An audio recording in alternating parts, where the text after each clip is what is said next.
Vidas ejemplares.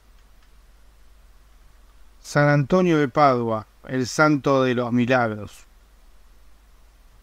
Exulta, oh Lusitania feliz, regocíjate, oh Padua venturosa, porque el cielo y la tierra os son deudores de un hombre tan célebre por la santidad de su vida y el insigne renombre de sus milagros, como por el esplendor de su celestial doctrina, el cual, a manera de astro luminoso, iluminó y continúa iluminando todo el universo. Pío XII. A Lisboa, la bella Lisboa, la reina de los mares, llegó una juvenil excursión de Latinoamérica, encabezada y dirigida por el simpático y bondadoso Padre Pérez. ¡Qué bella ciudad, padre! ¿Cuántas flores hay aquí? ¡Qué variedad de ellas y qué hermosas! Se dice que Lisboa fue fundada por Ulises, el héroe griego que tanto tiempo anduvo errante en los mares después de la destrucción de Troya, y de él deriva su nombre, Ulixbona, Lisboa. ¡Qué interesante! ¡Qué naranjas tan exquisitas! Los portugueses deben estar orgullosos de su capital. Ellos dicen que su ciudad, que quien no ha visto Lisboa, no ha visto cosa hermosa. El río que desemboca allá es el Tajo. Pero caminemos, tenemos poco tiempo y todos queremos hacer una visita a la catedral, ¿no es así? Sí, padre, vamos. Pocos minutos después, los turistas se encontraban en el interior de la hermosa catedral de Lisboa. Le decían, padre, ¿y esta puerta a dónde conduce? Esta puerta conduce al bautisterio, en donde recibió las benditas aguas el gran San Antonio de Padua, aquí más conocido como San Antonio de los portugueses. ¿Hace mucho tiempo de eso, padre? Sí, hija, hace muchos siglos, allá por el año 1195. ¿Y podremos ver el bautisterio? No, hijo, esta puerta se mantiene siempre cerrada en reverencia al santo y solo se abre en grandes ocasiones. Padre, hablemos más de San Antonio. ¿Nació aquí San Antonio? Bien, vayamos afuera. Les hablaré más de San Antonio bajo las sombras de las palmas del jardín.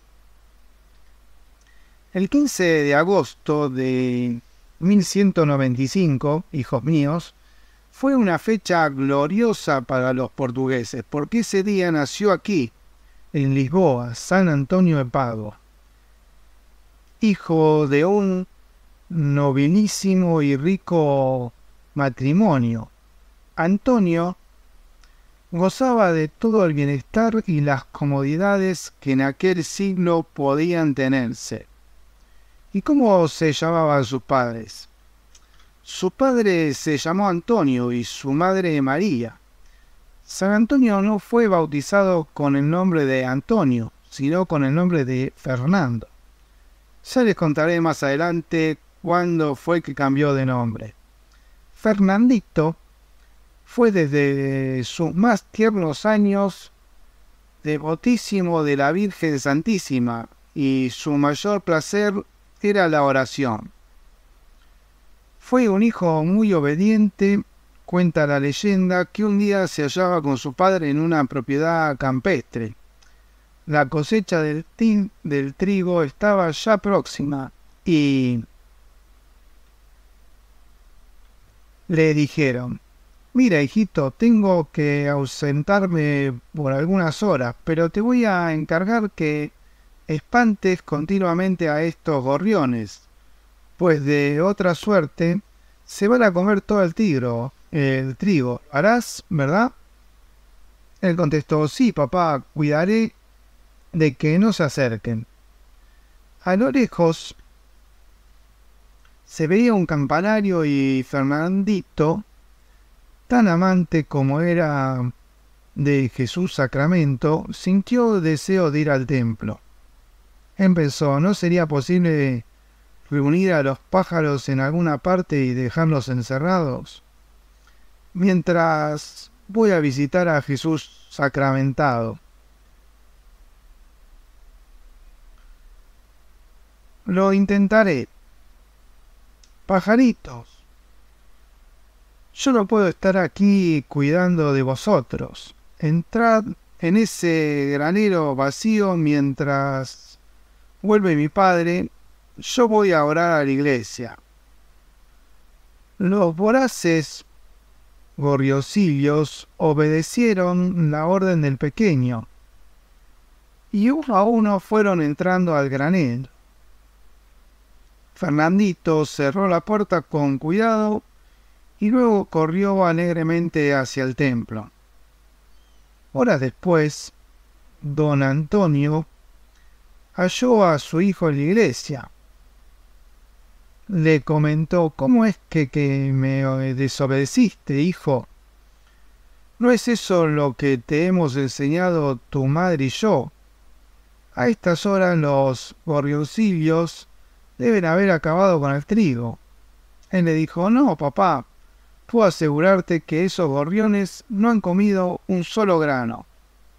¿Qué dices? Los mandé a entrar a ese granero que ves, y ahí están encerrados. El padre de Fernandito era hombre de armas, caballero que ceñía espada, de noble reputación y gran alcurnia. Y lógico era su deseo de que su hijo la emprendiese por el mismo camino. Pero pasado algunos años, él le decía, si he de ser sincero, padre, prefiero estudiar más y dedicarme al cultivo de las letras. El padre le dijo, está bien, continúa estudiando, que aún hay tiempo para que decidas tu suerte. Pero Fernandito no se decidía aún a separarse del mundo, y mirando las naves zarpar del pueblo, sentía inmensos deseos de correr mundo y aventuras. Él dijo, ¿quién fuera en esa nave en búsqueda de emoción y fortuna? Fernando tenía un tío, canónigo regular de San Agustín, que era sacerdote y que también se llamaba Fernando. De él recibió el joven lecciones de latín y de acendrada piedad. A los 17 años, Fernando era un joven hermoso y varonil.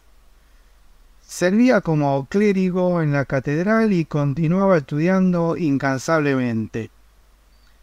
Y como todos los jóvenes de su edad, él también fue tentado por el demonio. Había en su casa una mujer joven que prestaba sus servicios como criada, quien se apasionó en tal forma de la belleza de Fernando que un día, llegando al colmo de la desvergüenza, trató de inducirle al pecado. Fernando, necesito hablarte. ¿Me quieres? Él dijo, ante la cruz, Dios mío, todo es corrupción en el mundo. ¿Qué haré para librarme de ella?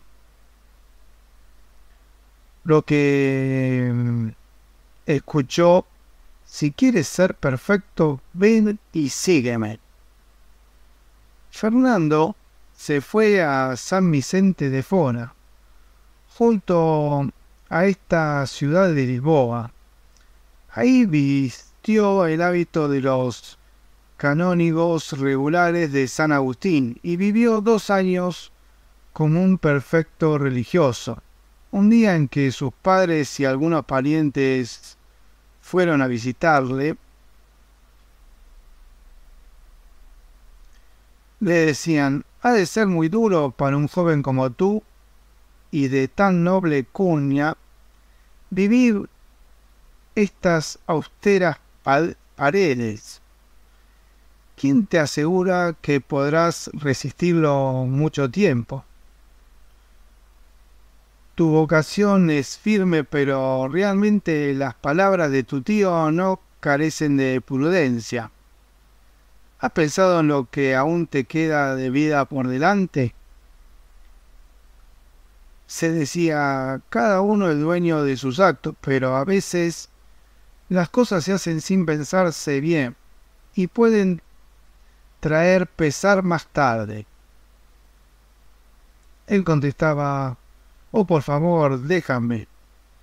Yo sé lo que hago. No soy para el mundo y ninguno de vosotros me comprende. También se decía: no querían don Antonio y doña María que San Antonio, Fray Fernando, fuera religioso. Claro que ellos sentían el dolor muy natural de perder definitivamente a su hijo, pero los padres de Fray Fernando eran también buenos cristianos.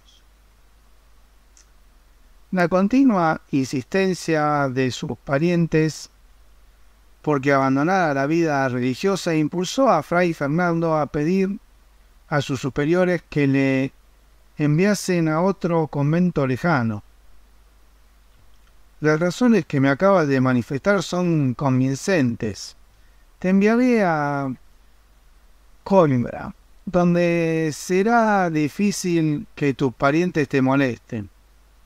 En su nueva morada, Fray Fernando pudo entregarse por completo a sus estudios y muy especialmente al de la Sagrada Escritura, que llegó a conocer profundamente. Muy joven aún, recibió la ordenación sacerdotal y empezó a gozar de una fama de santidad muy merecida por su vida ejemplar. Una vez que ejercitaba el oficio de enfermero, se dio cuenta de que un religioso a quien atendía sufría una grave tentación del demonio. Esta no es vida, nadie me entiende, todos son unos tiranos conmigo, ya no lo soporto, decía el religioso. Él le comentaba: paciencia, hermano, el demonio te hace perder todo tu mérito.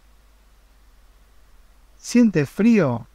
Te voy a poner mi museta encima y eso te consolará. Gracias. Le comentó: padre, ¿qué has hecho? ¿Qué tiene tu museta que así me ha consolado? Estoy tan sereno, me siento otro. Él le dijo: da gracias a Dios, hermano, y ahora saca provecho de tu enfermedad. Otra vez estaba trabajando en el jardín. De pronto oyó las campanas llamando a misa, y su amor le llevó a pensar en Jesús sacramentado, prisionero en el altar. Él pensó: oh Jesús mío, si me fuera posible asistir a esa misa, ¿quién pudiera verte desde aquí? La pared del fondo del jardín era contigua a la iglesia. Al decir Fray Fernando aquellas palabras, la pared se hizo transparente y él pudo ver el altar y al sacerdote elevando la sagrada forma.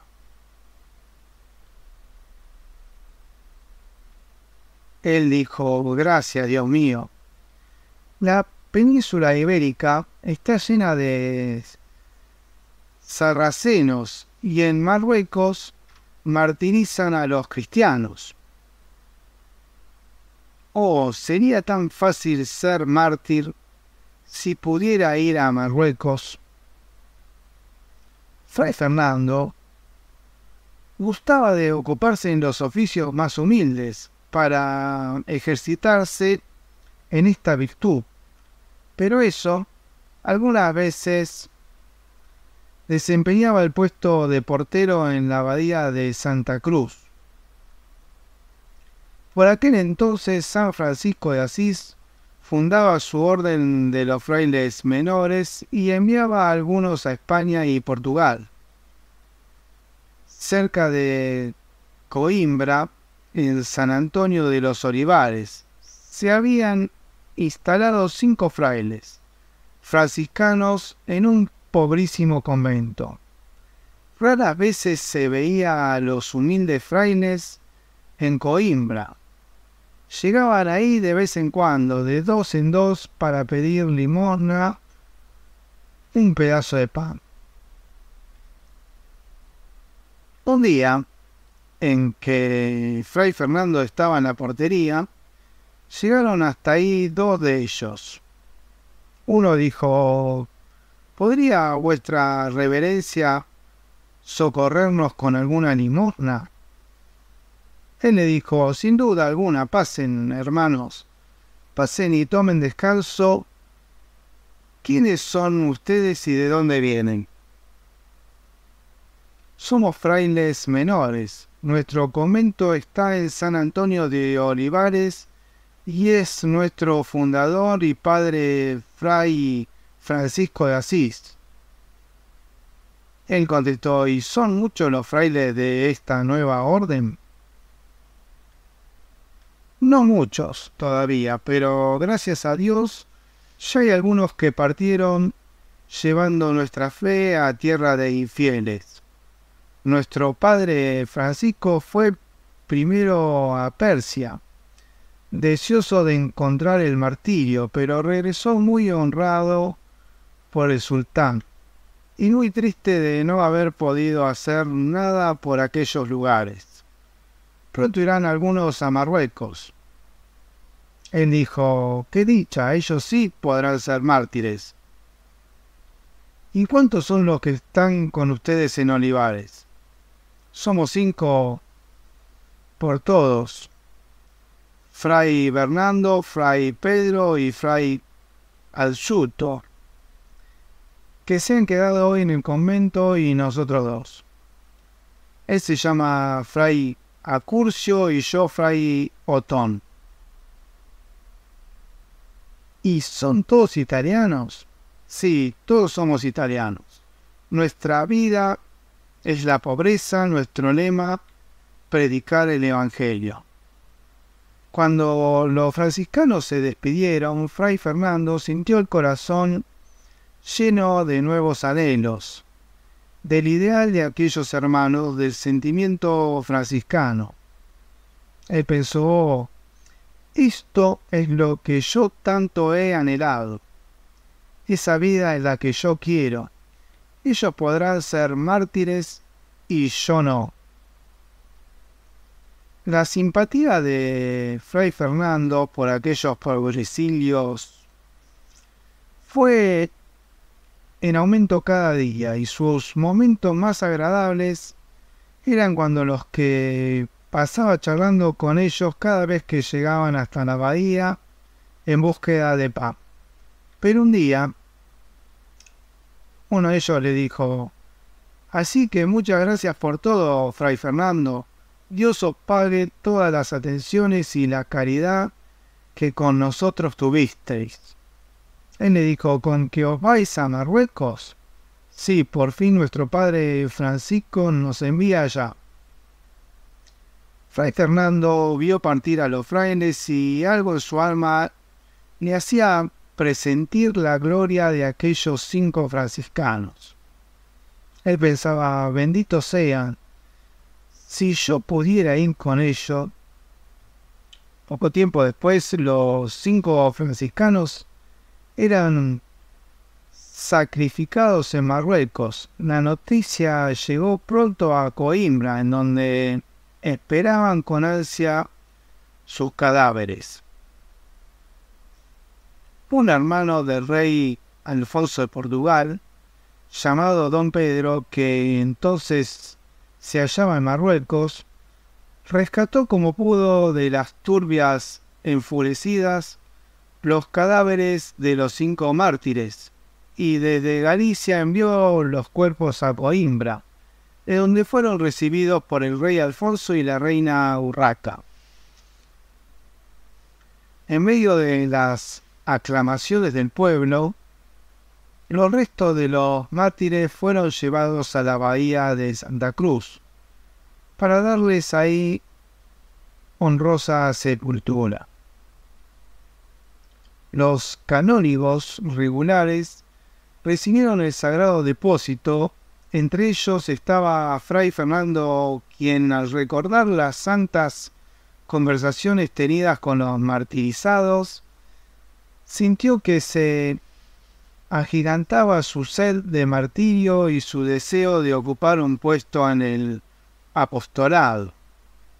Él pensaba, si el Altísimo se dignase concederme el tomar parte en la corona de sus mártires, mas llegaré yo a conseguirlo un día, y seré yo alguna vez tan venturoso.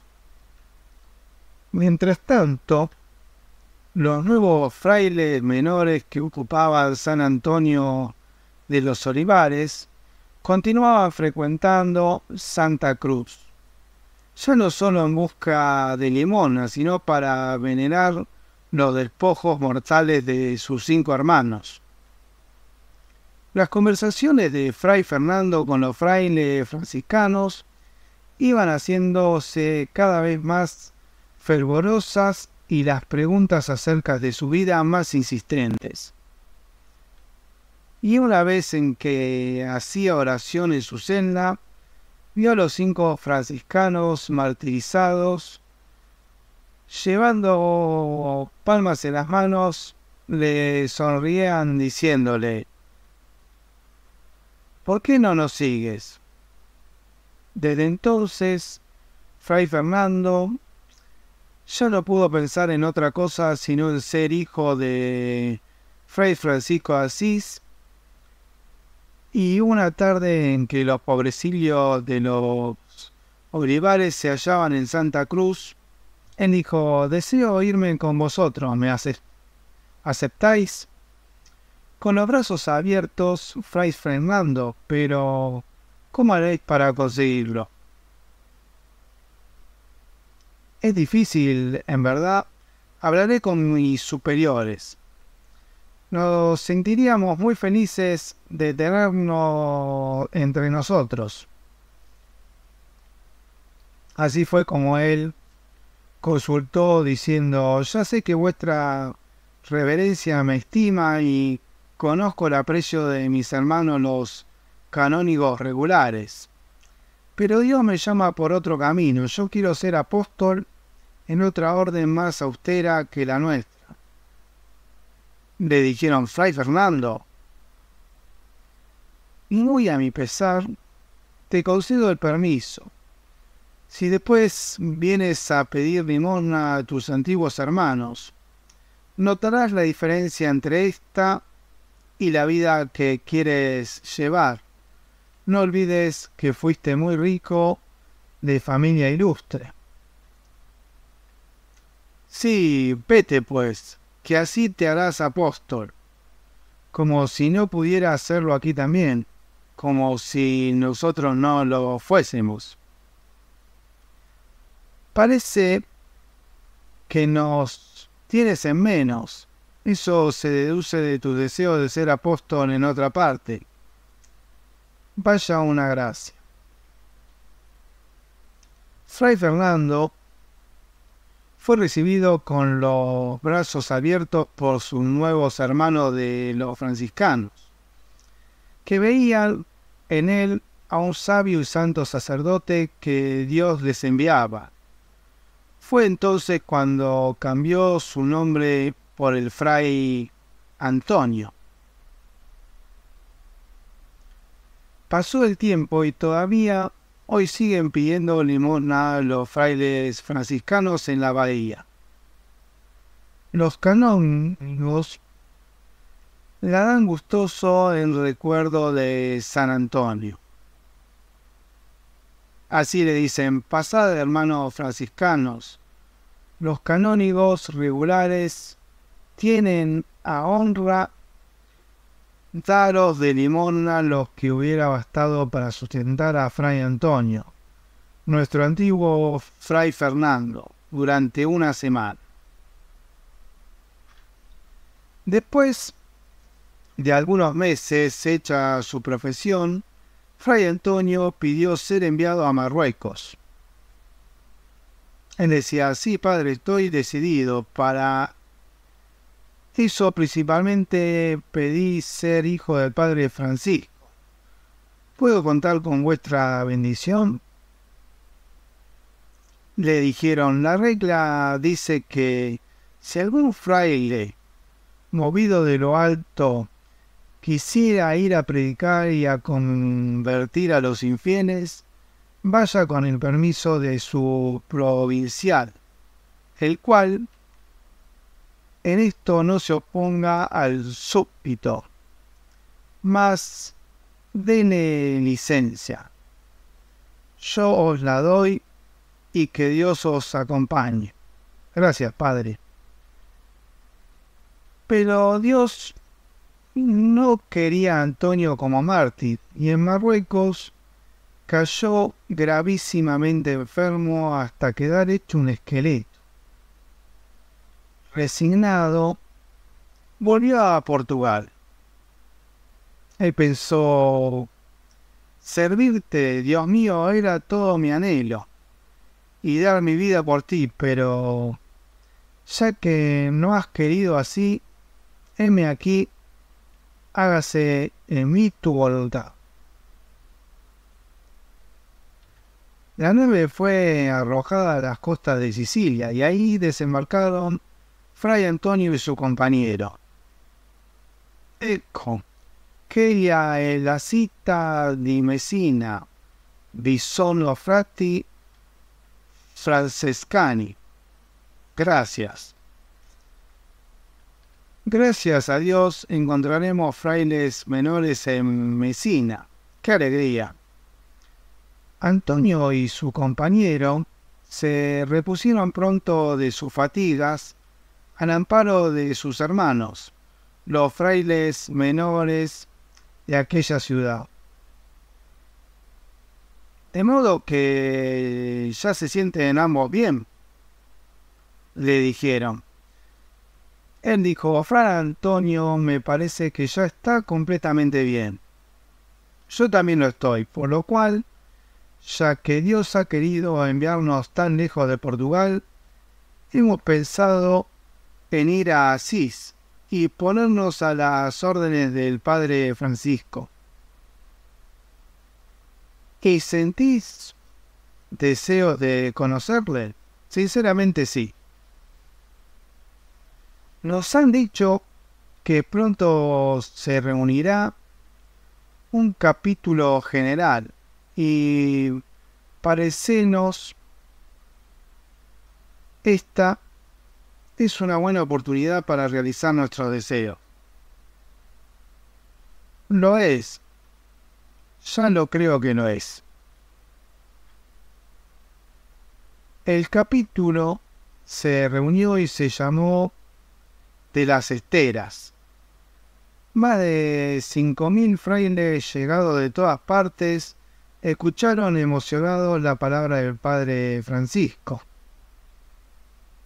El padre Francisco nos hace saber que hay un país llamado Alemania, donde algunos de nuestros hermanos han tenido que sufrir por Dios.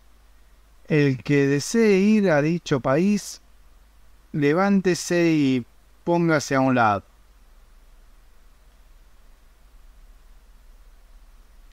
Se comentaba: ¿habéis escuchado?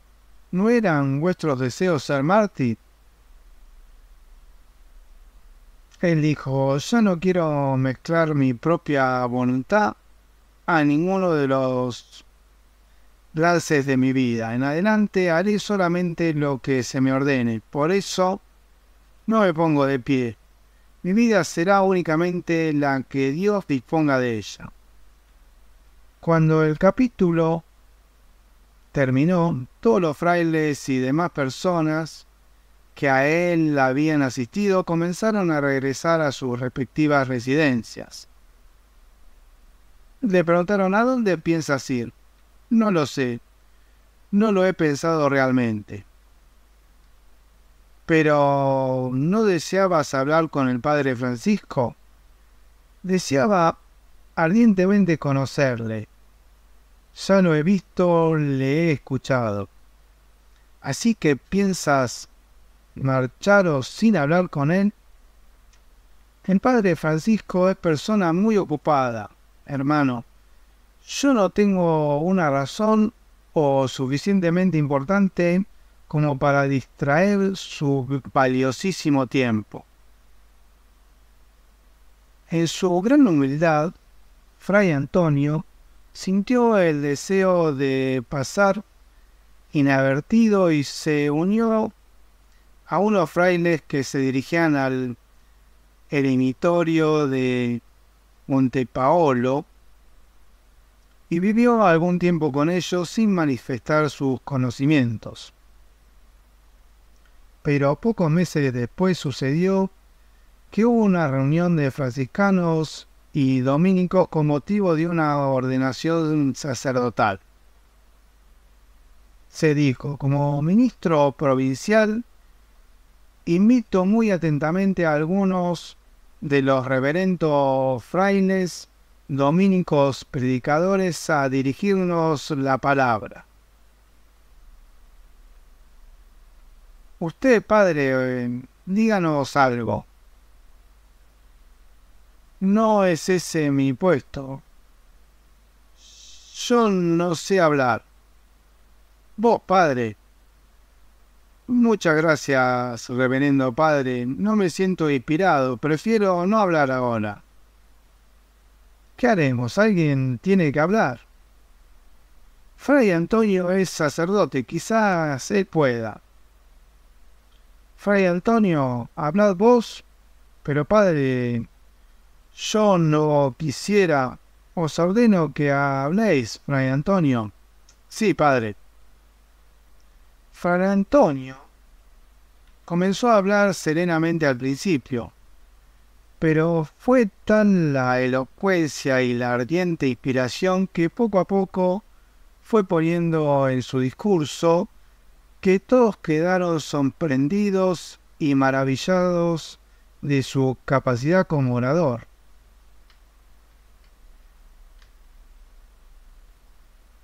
Cristo se hace obediente hasta la muerte y muere en la cruz. ¡Qué sermón tan brillante! ¡Cuánta elocuencia y cuánta piedad! Es maravilloso. ¡Qué comparación entre lo que yo hubiera dicho y lo que nos está diciendo este humilde fraile! Y yo sí acepto qué papel tan ridículo hubiera hecho. ¿Quién nos lo hubiera dicho? Este hermano portugués que se oculta en Montepaolo resulta que es un gran orador.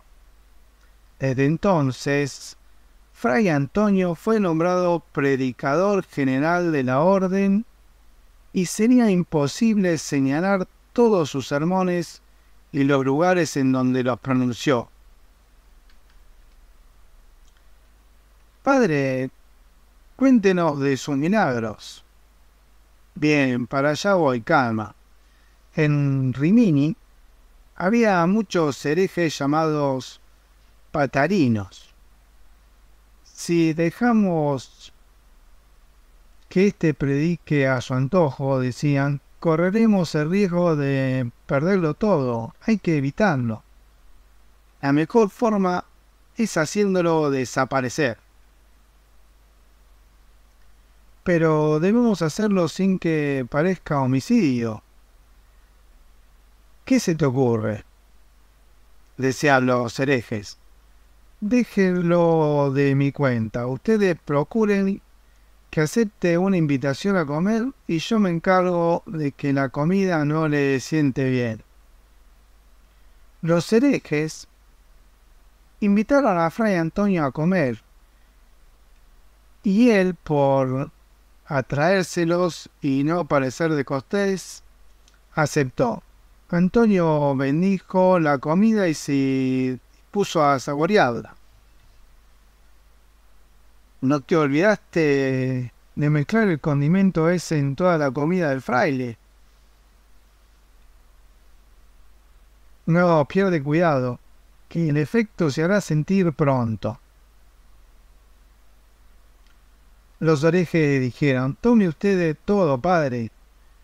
El honor de tenerle entre nosotros nos hace sentirnos muy complacidos.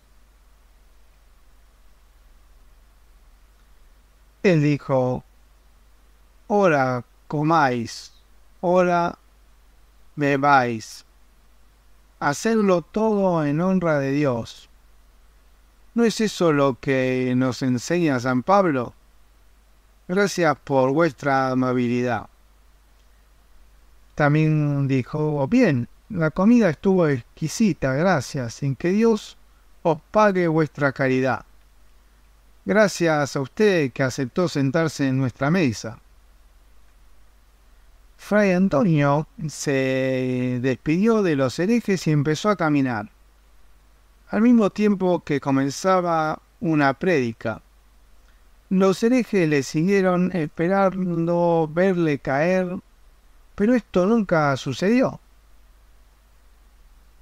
El veneno no hizo ningún daño al fraile, y asustados y sorprendidos los herejes le dejaron en paz. Pero aquellos perdularios lograron ahuyentar a la gente de la iglesia y nadie acudía a escuchar los sermones de Antonio. Él pensaba: la iglesia está desierta, porque los herejes se vuelven irracionales. Iré a predicar a los peces. Ellos me escucharán con más reverencia que los habitantes de este pueblo. Antonio llegó hasta la desembocadura de un río y dijo: salid, pececitos, salid a escuchar la palabra de Dios. Al pronunciar Fray Antonio aquel llamado, los peces comenzaron a sacar la cabeza del agua, hasta verse por millares. Los más pequeños adelante, los más grandes atrás, todos parecían encontrarse en un enorme anfiteatro y escuchaban con atención y reverencia las palabras del santo.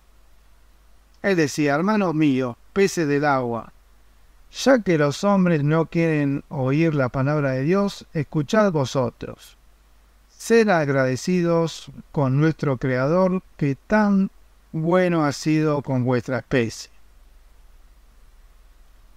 Las gentes se dieron cuenta de lo que estaba pasando y comenzaron a llegar hasta reunirse ahí con gran cantidad. Al contemplar aquella escena, cayeron todos de rodillas y se convirtieron. Pero aún eran muchísimos los herejes de Rímini. Fray Antonio no desmayaba. Mire, padre, sus predicaciones, por muy sabias que sean, no me convencen de que Jesucristo esté en la hostia. Si no veo un milagro, no creeré jamás en eso. Él dijo: es mucha temeridad exigir a Dios que pruebe sus palabras con milagros. Pero ya que te empeñas, ¿qué milagro pides? Le contestaron: tengo una mula, la tendré sin comer 3 días seguidos.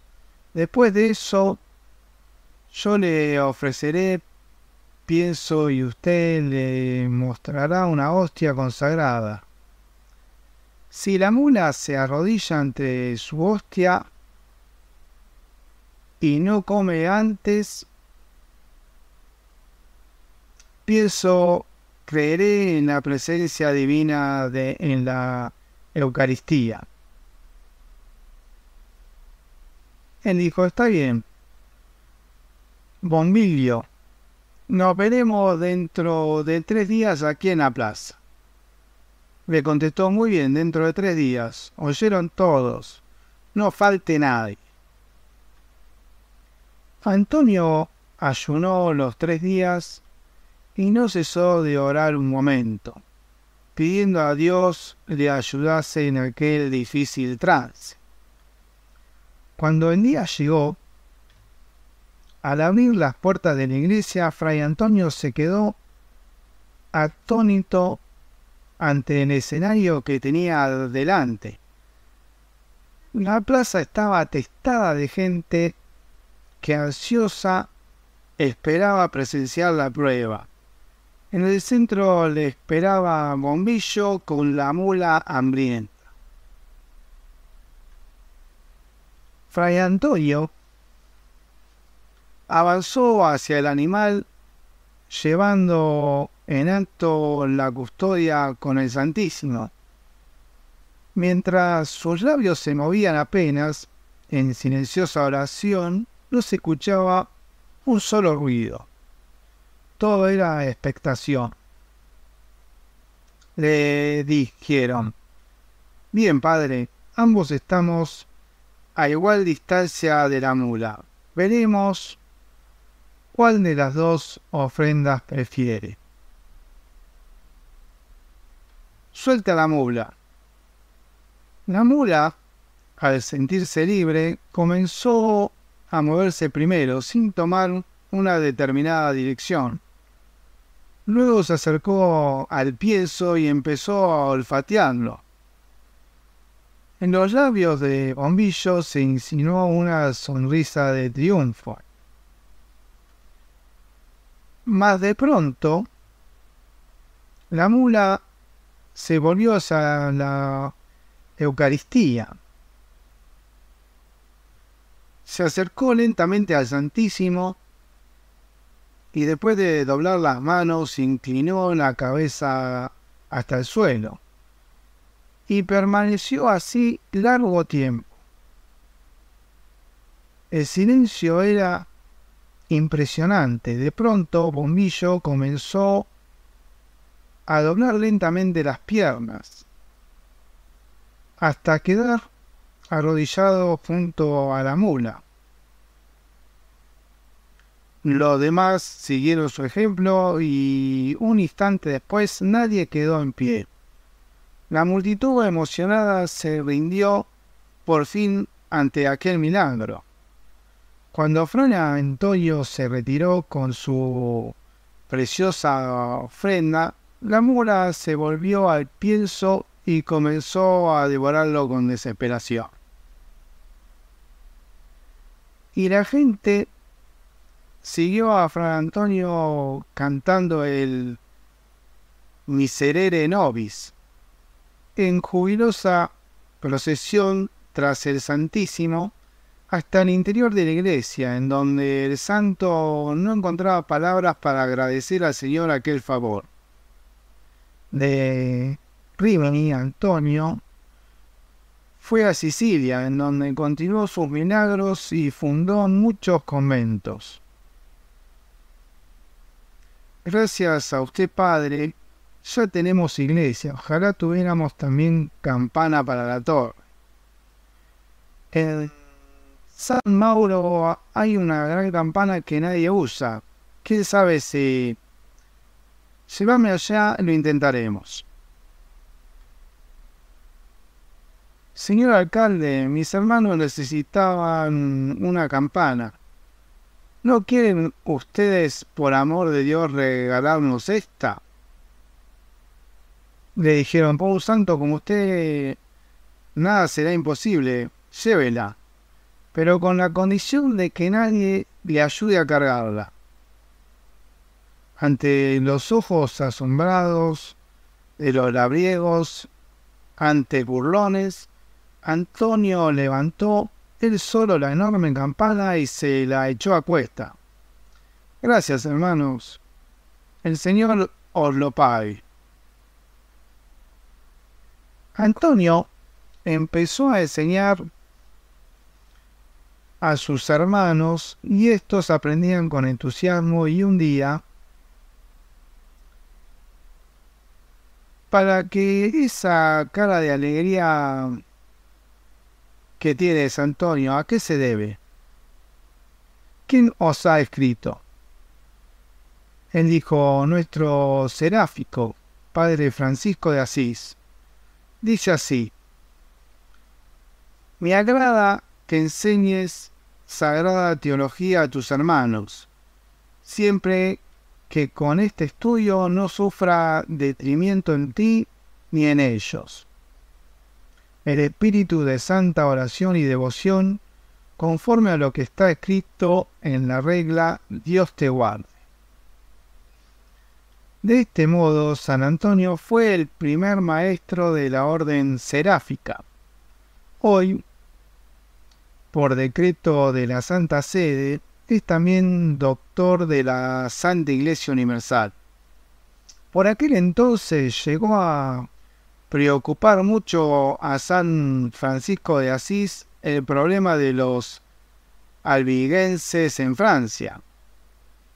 Se decía: Padre Francisco, nos llegan noticias de que tu amada Francia sufre ahora una grave crisis por causa de los albigenses. Hace falta enviar predicadores si hemos de preocuparnos por salvar a tantas almas. Sí, mis buenos hermanos, nuestro doctor y predicador Antonio irá a Francia. Y Fray Antonio partió a Francia, en donde predicó admirablemente y tuvo que sufrir por servir a Dios. En Montpellier, un fraile de su orden, tentado del demonio, le hurtó un salterio que, con la escasez de libros en aquella época, era una pérdida muy grande. Él dijo y pensó: mi salterio ha desaparecido. Sin duda alguien lo tomó. Antonio se puso a orar inmediatamente y rogó con toda su alma al cielo le fuese devuelto su salterio. El fraile que lo había robado iba huyendo, y al tratar de cruzar un río, una aparición diabólica lo detuvo. Poco después, el fraile se presentó humildemente ante Antonio, le devolvió el salterio y le dijo: vi al demonio, padre Antonio, vi al demonio y tuve miedo. Vengo a pedirle perdón y a hacer penitencia. Él le dijo: ten confianza, hermano, Dios te perdona y yo también. Había en aquella ciudad un notario que llevaba muy mala vida y todos lo sabían porque sus andanzas se hacían hecho notorias. Siempre que Fray Antonio se encontraba con él en la calle, le saludaba el santo con gran respeto y reverencia. Un día el notario se detuvo y, fuera de sí por aquellas atenciones del fraile, le dijo: sabes mi vida y sabes que soy un perdulario. ¿Por qué pues te burlas de mí? ¿Burlarme yo de ti? Sí, tú. ¿Qué mal te he hecho? Si no te temiera, yo a Dios te mataría en el acto. Él decía: burlarme yo de ti, Dios me libre de ello. Tú serás mártir, hermano mío. A ti te otorgará Dios la gracia que yo tanto he deseado, porque tú sí tendrás ocasión de ofrecer la vida por él. Acuérdate de mí en esa dichosa hora. El notario le hizo gracia a ese comentario, a aquellas palabras de Antonio, y se alejó riendo, tomándolo todo a broma. Años después, aquel notario se convirtió y, trocado en fervoroso predicador, fue muerto a pedradas en Jerusalén. Y en medio de su tormento recordó las palabras de San Antonio. La gente acudía por millares a escuchar las prédicas de Antonio, y todos encontraban con él aliento y esperanza. Cierto día, una mujer, al regresar a su casa después de escuchar uno de los sermones del santo, encontró a su hijito ahogado por las ropas de la cama. Angustiada y deshecha en lágrimas, volvió hasta donde Fray Antonio y le explicó la causa de su dolor. Él le dijo: vuelve a casa, mujer, que el Señor te hará el favor. Al llegar de nuevo la desolada madre a su casa, su corazón se llenó de alegría al encontrar a su hijo con vida. Una vez confesaba a un hombre llamado Leonardo. Este le decía: padre, he dado un puntapié a mi madre, yo sé que he cometido una falta horrible y estoy arrepentido.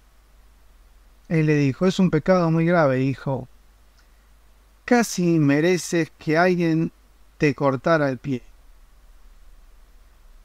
Leonardo tomó muy en serio las palabras de Fray Antonio y, lleno de sincero arrepentimiento, tomó un hacha y se cortó el pie. La madre lo vio y dijo: hijo, ¿qué has hecho? La madre, indignada, fue a ver inmediatamente a Fray Antonio. Le comentó: tus exageraciones, misionero imprudente, han hecho que mi hijo se cortara un pie. ¿Podrás hacer acaso que sirva ahora para algo? Él le dijo: tu hijo debe estar muy arrepentido, mujer, pero no son del agrado de Dios esta clase de penitencias. Vamos a verle. Antonio, cuando estuvo junto al herido, tomó el pie desprendido y, acercándolo al uñón, hizo que se uniera nuevamente en tal forma que ni siquiera pudo verse la más leve cicatriz. Estando aún en Francia, un día predicaba al aire libre. Eran muchísimas las personas que le escuchaban. De pronto, negros nubarrones y lejanos relámpagos comenzaron a amenazar la lluvia. Él dijo: hijos míos, no temáis, quedaos a escuchar la palabra de Dios, nadie se mojará. Instante después, se desató un torrencial aguacero, pero ni una sola gota cayó sobre alguno de los oyentes, ni sobre Antonio. Todos estaban secos y cómodos, como si hubieran estado bajo techo. Una noche le llegó una dolorosa noticia: Padre Antonio, nuestro amado Padre Francisco ha muerto. Fray Francisco de Asís muerto. Dios ha dispuesto llevárselo a su santo reino. Seráfico Padre Francisco de Asís, ruega por nosotros. Al morir el fundador de los frailes menores, se reunió un capítulo general de la orden y Fray Antonio fue invitado a asistir. Fray Parente fue nombrado sucesor del santo de Asís. Este, a su vez, nombró a Fray Antonio provincial de la Emilia o Milán. Antonio tenía apenas 32 años cuando recibió este importante cargo. Fray Antonio desempeñaba su cargo a conciencia y aún se daba tiempo para predicar. Había ahí muchos usureros y combatió con rigor. Él decía: sois ya posesión del demonio, la avaricia despedaza vuestros corazones. ¿Por qué vivís de la sangre de los pobres a quienes robáis? Cierta vez se encontró en la calle con un cortejo fúnebre. Iban a enterrar a uno que en vida había sido el más cruel de todos los usureros. Deteneos, ¿qué es eso? ¿Vais a sepultar el lugar sagrado de un hombre cuya alma está ya sepultada en el infierno? Le dijeron: ¿tan seguro estáis así de su condenación? Él dijo: también vosotros lo estaréis si abrís su pecho.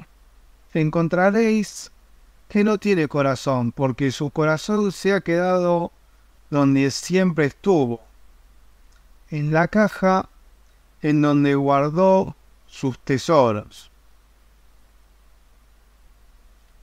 El cadáver del usurero fue abierto a la altura del corazón, y todos pudieron comprobar lo que Antonio había dicho. En el pecho del usurero no encontraron ningún corazón, y al encontrar el tesoro del usurero, hallaron también su corazón, caliente y palpitante aún entre las monedas de oro. Evangelizó las ciudades de Florencia, Milán, Vercelli, Varese, Reno de Val, Camónica, Trento, Verona, Mantua, y llegó hasta Roma, en donde fue escuchado por el Papa y los cardenales. El Santo Padre le alabó mucho y dijo de él: este hombre es realmente el Arca del Testamento. A pesar de sus pocos años, padecía ya la enfermedad que iba a quitarle la vida. Fray Antonio estaba enfermo de hidropesía. Algunos años después, habiendo cumplido con su cargo de provincial, se fue a la ciudad de Padua, en donde se puso a escribir sus sermones. Allí tuvo amistad con el beato Giordano Fossati, benedictino, con el beato Lucas Peliudi y con la beata Elena Esermini, que vivían en Padua. Una tarde le visitó un antiguo amigo, el conde de Tiso. Él le dijo: ¿ya sabe usted quién soy, padre? Soy el señor del Compa San Piero y quiero donar a los frailes menores una casita y una pequeña iglesia. En mi casa hay también un aposento para que usted pueda retirarse a orar ahí cuando guste. Él le dijo: ah, señor conde Tiso, cuánto le agradecemos los frailes menores esta caridad suya. Lo que hicierais con mis hijos, dice el Señor, lo hacéis conmigo. Fray Antonio aceptó la invitación del conde y con frecuencia se pasaba varios días de encierro espiritual en el Campo San Piero. Una vez el conde Tiso, deseando hablar con el fraile, se acercó a la puerta del aposento que le había cedido, pero temiendo molestarle, decidió mirar antes por la cerradura para asesorarse de si el santo se encontraba ocupado. Lo que vio el conde jamás lo hubiera sospechado. Antonio se hallaba con el niño Jesús en sus brazos y ambos se hablaban, prodigándose caricias. Como el conde no pudiera apartarse de aquello que miraba, Jesús dijo dulcemente al oído del santo: Antonio, el conde te está mirando. Él dijo: Jesús mío, ya nos ha visto y nos irá si se lo mando. Cuando el niño se hubo retirado, Antonio abrió la puerta y escuchó: Padre, he sido indiscreto, no sabía que tenía usted visitas. Él dijo: Conde Tiso, solo ruego que guardéis esto en secreto y que nada digáis sobre lo que habéis visto, sino hasta después de mi muerte. El conde prometió guardar silencio y solo después de muerto Antonio contó lo sucedido. Ahora existe la celdilla en donde esto aconteció en Campo San Piero. La enfermedad de Antonio avanzaba. Un día llegó con Campo San Piero sintiéndose muy mal. Bienvenido, padre, aquí podrá descansar como otras veces. En nuestro eremitorio hay una celda más amplia que ponemos a vuestra disposición. Gracias, conde, gracias, hermano. Pero yo quisiera otra cosa. ¿Veis ese hermoso nogal? Construiré en él un nido. El conde llamó a unos hombres para que hicieran la celda que Antonio quería. Enlazando las ramas lograron construirle un nido entre el follaje. Antonio oraba ahí larga y serenamente. Pero con frecuencia la gente, deseosa de escucharle, llegaba hasta el nogal a interrumpirle. Le decían: Padre, queremos que nos prediques, queremos que nos bendigas. Él sea por Dios, a Jesucristo no le daban tiempo ni de comer. ¿Qué importa que a su pobre siervo no le permitan recogerse a orar? Fray Antonio se sentía cada vez más enfermo. Él decía: cuando tú quieras, Señor, estoy listo para entregarte mi espíritu, pero no quiero dejar de trabajar por ti mientras me queden fuerzas. Una tarde regresaba de la iglesia al nogal cuando se cae y sosténgale. Es menester llevarle al convento. Él decía: hermanos míos, el Señor me llama, no quiero causar molestias aquí. ¿No podráis llevarme a Padua? Fray Antonio deseaba ser sepultado en Padua, así que sobre una camilla trataron de llevarlo hasta la ciudad, pero pensando en que no podrían defenderlo de las multitudes que se aglomerarían en torno a él en cuanto se enterasen de su gravedad, se detuvieron en Arcelia, en donde el santo murió rodeado de sus hermanos que lloraban amargadamente. Oh gloriosa Domina, sublimes intercidera. ¿Qué miras, Padre? Veo a mi Señor y Rey. Un instante después de expirar, se le apareció el abad Galo en Vercelli, con quien le había unido una gran amistad, y le dijo: Querido padre abad, he dejado el asnillo en Padua y ahora me voy a la patria. Nadie pudo impedir a los habitantes de Padua que se apoderasen del cuerpo del santo, era su tesoro. San Antonio de Lisboa se convirtió en San Antonio de Padua por el amor de aquellas buenas gentes. El Papa Pío XII, con fecha 16 de enero de 1946, declaró: constituimos y declaramos a San Antonio de Padua confesor, doctor de la Iglesia Universal. Padre, qué bella historia, qué vida tan hermosa la de San Antonio. Me gustó mucho el milagro de los peces. Y el de la mula, me alegro de que les haya gustado, pero vámonos ya, que apenas tenemos tiempo de abordar el vapor.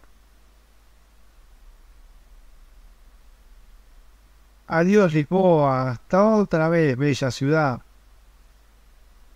¿Quién no ha visto Lisboa, no ha visto cosa hermosa?